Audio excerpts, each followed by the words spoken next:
Мағжан Жұмабаевтың «Батыр баян» поэмасы. Бүгінгі сабағымыздың оқу мақсаты эпикалық, поэзиялық, драмалық шығармалардағы автор бейнесі. Балалар, эпикалық шығармада автор негізінен алғанда оқиғаны баяндаушы болады. Яғни оның бейнесін оқырмандар оқиғаны айту мәнері, кейіпкерді мүсіндеу өзгешелігі, суреткерлік мұраты, белгілі бір эпикалық мәселелерге көзқарасы эстетикалық нысанасы арқылы ғана елестете алады. Алайда оның бейнесі тікелей көрінбейді. Ал драмалық шығармаларда автор оқиғаның даму барысынан мүлде сырт тұрады. Поэзиялық шығармада автор негізінен лирикалық тұлға ретінде танылады. Лирика ақынның ішкі сыры, сезімі, толғанысы, яғни жеке авторлық тәжірибесі басқа жанрға қарағанда айқындық бедерленеді. Өмір шындығын оқырман лирикалық тұлға поэзиядағы автордың көзімен қарап танып біліп отырады екен. Олай болса, балалар, ақынның мына бір өлең шумақтарымен сабағымды бастағым келіп тұр. Арыстанмын, айбатыма кім қарап, кім шыдар? Жолбарыспын, маған қарсы кім тұрар? Көкте бұлт, жерде желмін гулеген, жер еркесі, желдің жөнін кім сұрар?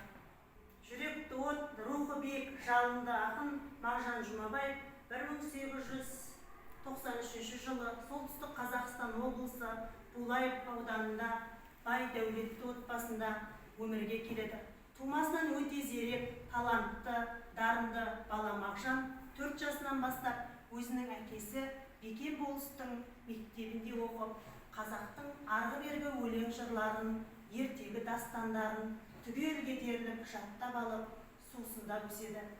Балалар өздеріне белгілі Мағжан Жұмабаев қазақ әдебиетін Батыр баян, Тоқсанның тобы, Жүсіп хан, ертегі, толғау атты кең құлашты эпикалық туындылармен байытты. Балалар өздеріне белгілі 18 ғасыр қазақ тарихындағы ел тағдыры сынға түскен аумалы-төкпелі кезеңдердің бірі. Атамекенді жат-жұрттық басқыншылардан азат ету жолындағы Абылай хан, Бөгенбай, Қабанбай сынды қолбасшылардың бастауымен бір жұдырықтай түйілген батыр бабаларымыздың жан-қиярлық ерліктері тарих беттеріне өшпестей қашалған кезеңдер еді. Сол кезеңдерде эпик Мағжан ақынның «Батыр баян» поэмасы өзінің сюжеттік жағынан сол 18 ғасырдағы қазақ қалмақ арасындағы қиын қыстау замандарды, күрделі замандарды бейнелейді. Ұлт азаттығы, халық бостандығы жолында жан аямай күрескен, тарихта болған батыр баян туралы айтылады. Сондықтан Мағжан қазақ азаматтарына әрі сын тағып, әрі ауыр міндет жүктей отырып, Абылай хан мен Бөгенбайға, Абылай хан мен Батыр баянды идеал етіп ұсынады. Абылай хан мен Батыр баянның ерлік істерін, даналық сөздерін, адамдық істерін санада, жүректе жаңғыртады. Автордың шығармадағы автор бейнесіне келетін болсақ, Мағжан керемет ел аузынан естіген миф аңызды өзінің ақындық шеберлігімен тамаша поэма етіп жазады. Трагедиямен аяқталған бұл поэма Мағжан поэзиясының биік асқар тауы болып табылады. Реалистік негізде жазылған поэманы Мағжан табиғатпен әсерлей күшейте түседі. Бір қарағанда қызықты сюжеті бар бұл поэма тек тарихты айтатындай. Әрине Мағжан ақын тек тарихты жырлап қоймай, сонымен бірге ерлікті, еркіндікті жырлау болып табылады. Керемет символистердің бірі болған Мағжан поэма арқылы терең бір ой бермекші. Ақынның поэмасындағы өзінің ішкі монологіне зер салып түйіндейтін қарайтын болсақ, ақынның осы бір өлең шумағынан саналадан талай жайтты аңғарары анық.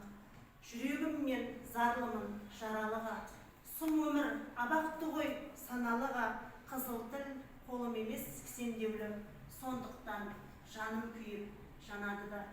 Иә балалар, 20 ғасыр басында қиын қыстау заманда өмір сүрген Мағжан Жұмабаев сол кездегі қазақ халқының орыс боданынан босап, жеке шаңырақ болуына күрескен азаматтардың бірі еді. Әрине сол кезде Мағжан сияқты қазақ азаматтарын, қазақ оқыған зиялыларын абақтыға жауып, олардың қолын кісенбесе де қызыл тіліне кісен сала алмаған. Ескіні жырлау арқылы жаңаға жол беру Мағжан ақынның үрдісі. Жаңаға жол беру дегеніміз, балалар, сол кездегі қазақ халқына 18-ші ғасырдағы қазақи рух пен жігер бере білу Мағжанның бұл ақындық ерекшелігі деп айтсақ болады. Баяндай батыр ерін танытып, халықтың ерлікке, еркіндікке деген күш-жігерін арттыратыны осы поэмасынан ақ белгілі. Мағжан Жұмабаевтың эпостық поэмасындағы негізгі түйінді ой халықты жігерлендіріп, рух бере отырып, тарихымыздың алтын діңгегінен айырылмай сақтап қалу болып табылады. Әрине, Мағжан Жұмабаевтың өз сөзіне үңілетін болсақ, әдемі өткенді ойлап айнымасам, сұм өмір ашуын аядыма дейді. Иә, абақта аталған сұм өмір Мағжанды у берді ғой. У ішуден бас тартқан ақын арғы тарихқа кетіп, сол арқылы берілген уға себетін қарсуды шаша білген ақын. Поэмадан көргендей, символист Мағжан Жұмабаев ең алдымен өз заманында қаламмен қаруланған күрескер, батыр деп айтса, артық айтқандық емес балалар. Ақын қандай тақырыпты жүр өзегі етпесін, барлық шығармасында да мен Мағжанмын деп мұндалап тұрады. Мағжан ақын тек қазақ халқының ғана емес, бүкіл түркі жұртының мақсат мүддесіне ортақтас болған ақын. Ақынның осындай еліне, халқына, бүкіл түркі жұртына, түркі нәсілдес халықтарға деген өзінің сүйіспеншілігін тоталитаризм заманы оны айыптап, оған ұлтшыл, түркшіл деген айып тағып, ақынды талай қуғын сүргінге ұшыратып, абақтыға жапқан. Сөйтіп қайран ақын 1938 жылы Сталиндік репрессияның құрбаны болды.